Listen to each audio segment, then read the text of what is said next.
So if we look at a worked example of that idea, next we've got electromagnetic radiation at wavelength 450 nanometers used to illuminate cesium, which is a work function of 3.04 times 10 to the minus 19 joules.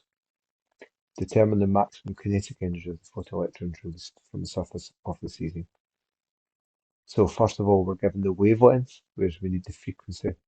So the first calculation we're going to have to do is to convert that wavelength into a frequency. So we're going to use the wave equation, V equals F lambda, to do that. And we'll revise the wave equation later on in the course. And that gives us the frequency of the photons of this particular radiation. And then we can use our EK formula we introduced. So the energy of one photon can be found as HF. And then our EK is the energy of the photon, HF, minus the work function, HF naught. Now just be careful here. Notice that when you're doing addition or subtraction, they should all have the same powers of 10. Okay. If you're given a frequency, you'll see the frequencies are kind of 10 to the 14 hertz.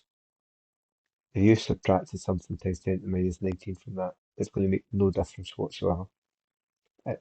You've got to make sure that you're dealing with subtractions of energies rather than subtract the frequency. And it can just be easy to kind of mix it up a wee bit. So H times F naught is the work function collectively. If you're given F naught, you have to multiply it by H before it becomes the right order of magnitude for you to do the subtraction.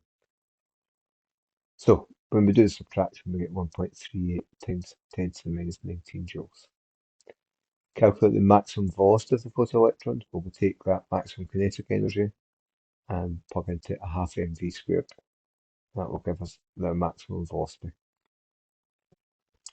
And state why this is the maximum. Because some electrons may require more energy than the work function to escape from the cesium, and therefore they would have less kinetic energy. The work function is the minimum energy required to escape.